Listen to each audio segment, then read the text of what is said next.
আসসালামু আলাইকুম dear friend. আজকে আলোচনার বিষয় এসএলসিপির ম্যানেজমেন্ট সিস্টেমের রিকোয়ারমেন্ট অনুযায়ী কি কি ধরনের ট্রেনিং রয়েছে এবং এই ট্রেনিংগুলো কাদেরকে দিতে হবে। এসএলসিপির ম্যানেজমেন্ট সিস্টেমের ট্রেনিং অ্যান্ড কমিউনিকেশন পার্টের ভিতরে এই ট্রেনিংয়ের অংশগুলো রয়েছে। মূলত এসএলসিপির রিকোয়ারমেন্ট অনুযায়ী senior management, new production workers, existing production worker, security guards, supplier, সাবকন্ট্রাক্টরকে বিভিন্ন বিষয়ের উপরে ট্রেনিং দিতে হবে। এখন প্রশ্ন হলো, সিনিয়র ম্যানেজমেন্টকে কোন কোন বিষয়ের উপর ট্রেনিং দিতে হবে, নিউ প্রোডাকশন ওয়ার্কার্সদেরকে কোন কোন বিষয়ের উপর ট্রেনিং দিতে হবে। আমরা এই বিষয়গুলোই একের পর এক আলোচনা করছি। Senior management. সিনিয়র ম্যানেজমেন্ট বলতে বোঝানো হয়েছে human resource manager, operations manager, sourcing manager, line or shift supervisor, health and safety personnel, security guards and other position. মূলত সুপারভাইজার টু অ্যাবভ যারা আছেন সবাইকে সিনিয়র ম্যানেজমেন্ট হিসেবে ট্রিট করা হয়েছে।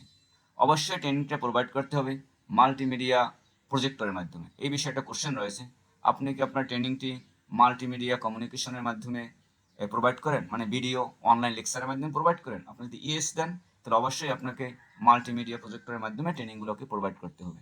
এখন আসি সিনিয়র ম্যানেজমেন্টদেরকে কোন কোন বিষয়ের উপর ট্রেনিং দিতে হবে। Recruitment and hiring policy procedure, termination and retrenchment policy procedure, facility workplace rule regulation, child labour and young worker policy procedure, prohibition of forced labor policy and procedure, anti-harassment and abuse policy procedure, anti-discrimination policy procedure, non-bias in promotion and recruitment of pregnant and married worker। অর্থ হলো বিবাহিত বা pregnant ওয়ার্কারদের recruitment এবং প্রমোশনের ক্ষেত্রে কি মানে biasness হওয়া যাবে না, এই বিষয়ের উপরে প্রশিক্ষণ।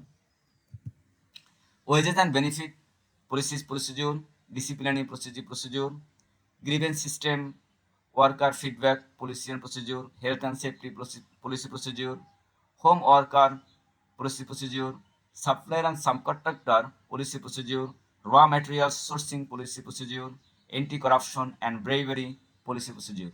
17টা পলিসির কথা বলা আছে, এই পলিসির উপরে আপনাকে ট্রেনিং করাতে হবে। এখন প্রশ্ন হলো, তাহলে সিনিয়র ম্যানেজমেন্টদের যদি আমি এই 17টা বিষয়ের উপর ট্রেনিং করাই তাহলে আমি কি 17টা ট্রেনিং ডকুমেন্ট মেনটেন করতে হবে? না, আপনি 3-4টা পলিসি নিয়ে একটা ট্রেনিং ডকুমেন্ট তৈরি করেন। দেখো 4টা ট্রেনিং ডকুমেন্টের ভিতরে এই টোটাল 17টা পলিসি প্রসিডিউর উপরে ট্রেনিং দেখালে বা ট্রেনিং করালেই হয়ে যাবে। এবার রয়েছে নিউ প্রোডাকশন ওয়ার্কার্স। তো নিউ প্রোডাকশন ওয়ার্কারদেরকে কি কি বিষয়ের উপর ট্রেনিং করাতে হবে?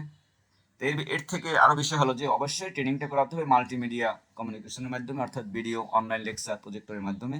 দ্বিতীয়ত ট্রেনিং করাতে হবে যে ল্যাঙ্গুয়েজে ওয়ার্কাররা বুঝবে, অর্থাৎ কমিউনিকেশনের training are provide in a language understood by the worker. আপনি যে ভাষায় ট্রেনিংটা করাচ্ছেন এটা কি ওয়ার্কাররা বুঝতে পারছে?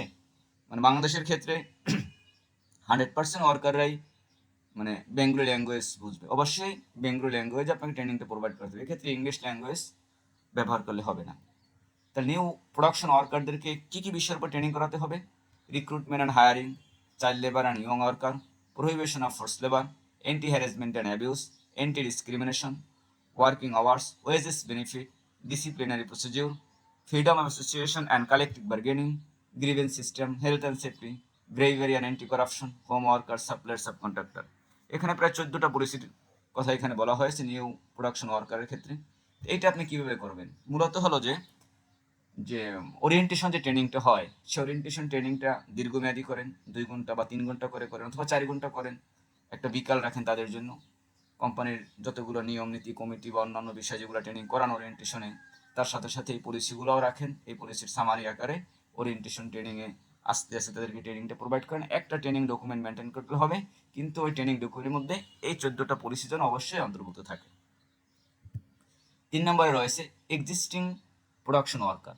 এক্সিস্টিং যারা আছে, যারা চাকরির বয়স স্থায়ী হয়ে গেছে, কন্টিনিউ করতেছে, এদেরকেও প্রতি বছরে একবার এই বিষয়ের উপর ট্রেনিংগুলো করাতে হবে। অবশ্যই ট্রেনিং করাতে হবে মাল্টিমিডিয়া কমিউনিকেশনের মাধ্যমে। অবশ্যই ট্রেনিং করাতে হবে এমন ল্যাঙ্গুয়েজে যে ল্যাঙ্গুয়েজে তারা বুঝতে পারে।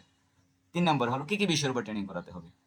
Recruitment and hiring, child labour, young worker, prohibition of forced labor, anti-harassment and abuse, anti-discrimination, working hours, wages and benefit, discipline, freedom of association and collective bargaining, grievance system, health and safety, supplier subcontractor policy procedure, home worker policy procedure, bravery and anti corruption. এখানে প্রায় 14টা পলিসির কথা বলা হয়েছে। এই বিষয়ের উপরে আপনাকে ট্রেনিং করাতে হবে। এখন প্রত্যেকটা পলিসির জন্য কি আলাদা করে ট্রেনিং মডিউল করবেন? না, আপনি 3-4টা পলিসি বা 5টা পলিসি বা 6টা পলিসি নিয়ে একটা ট্রেনিং মডিউল করেন, এভাবে করালেই হবে। সিকিউরিটি গার্ড, সিকিউরিটি গার্ডদেরকেও আপনাকে স্পেসিফিক কিছু বিষয়ের উপর ট্রেনিং করাতে হবে। অবশ্যই আপনাকে মাল্টিমিডিয়া প্রজেক্টরের মাধ্যমে ট্রেনিং করাতে হবে এবং আপনাকে ট্রেনিংটা এমন ল্যাঙ্গুয়েজে করাতে হবে যে ল্যাঙ্গুয়েজটা সিকিউরিটিটা বুঝতে পারবে। Recruitment, hiring, police procedure, child labour and young worker, prohibition of force labour, anti harassment and abuse, anti discrimination, bravery and anti corruption.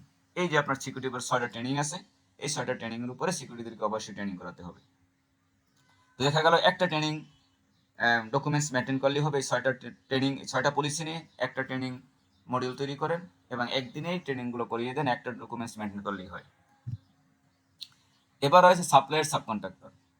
আপনাদের প্রতিষ্ঠানের যে সাপ্লায়ার রয়েছে, সেই সাপ্লায়ারদেরকেও কিছু বিষয়ের উপর ট্রেনিং করাতে হবে, যেমনি recruitment and hiring, child labour and young worker, prohibition of force labour, anti harassment and abuse, anti discrimination, working hours, wages benefit, disciplinary procedure, freedom association, collective bargaining, grievance system, worker feedback, health and safety, supplier, subcontractor, due diligence requirement. আমি due diligence নিয়ে আলাদা video করেছিলাম।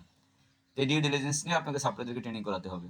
র material sourcing, due diligence requirement, bribery and anti corruption. তো এই সাপ্লায়ারদের বিষয়ে 15টা পলিসির কথা বলা আছে।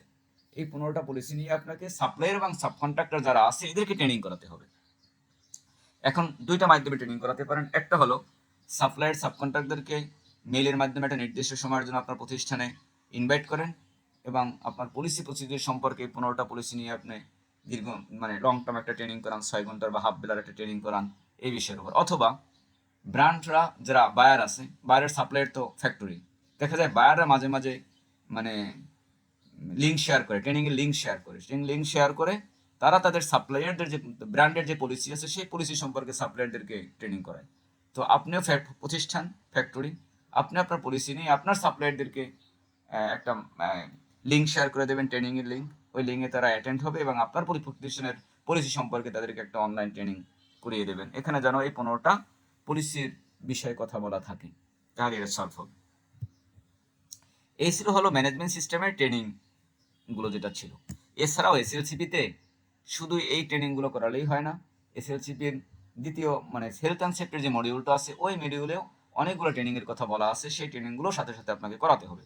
এই ট্রেনিংগুলো মূলত এক্সিস্টিং ওয়ার্কারদের জন্য করাতে হয়, যেমনি health and safety training, PP training, first aid training, non near miss transmitted আর non transmitted disease training, chemical handling training, environmental training, ইলেকট্রিশিয়ানদের training, confined space training, SOP training, ergonomic training, ড্রাইভারদের একটা training. এই বিষয়ের উপরে এখানেও 13-14টার মতো training আছে। এই ট্রেনিংগুলোকে আপনাকে করাতে হবে। তো মূলত ট্রেনিংয়ের পার্ট হলো দুই জায়গাতে। একটা হলো আপনার হেলথ অ্যান্ড সেফটিতে যে সেফটি বিষয়গুলো আছে, এই সেফটি বিষয়ের উপর আপনাকে ট্রেনিং করাতে হবে। এখানে প্রায় 13টা ট্রেনিংয়ের কথা বলা আছে। আর ম্যানেজমেন্ট সিস্টেমের যত পলিসি প্রসিডিউর আছে, এই পলিসি প্রসিডিউর নিয়ে আপনাকে 5টা ভাগে ট্রেনিং করাতে হয়। একটা সিনিয়র ম্যানেজমেন্টদেরকে স্পেসিফিক কিছু বিষয়ের উপর ট্রেনিং করাতে হয়, নিউ প্রোডাকশন ওয়ার্কারদেরকে ট্রেনিং করাতে হয়, এক্সিস্টিং ওয়ার্কারদেরকে ট্রেনিং করাতে হয়, আর সিকিউরিটি গার্ডদের ট্রেনিং করাতে হয়, আর সাপ্লায়ার সাবকন্ট্রাক্টরকে ট্রেনিং করাতে হয়। এই 5টা ভাগে আপনাকে ট্রেনিংগুলো করাতে হয়। এইগুলো মেনটেন করলে এসএলসিপির মোটামুটি 100% ট্রেনিং কভার হয়ে যায়। ট্রেনিং নিয়ে আর আপনার কোনো ফান্ডিংস থাকবে না। এই ছিল আমার আলোচনার বিষয়। আশা করি সবাই বুঝতে পেরেছেন। আপনাদেরকে অসংখ্য ধন্যবাদ। আসসালামু আলাইকুম।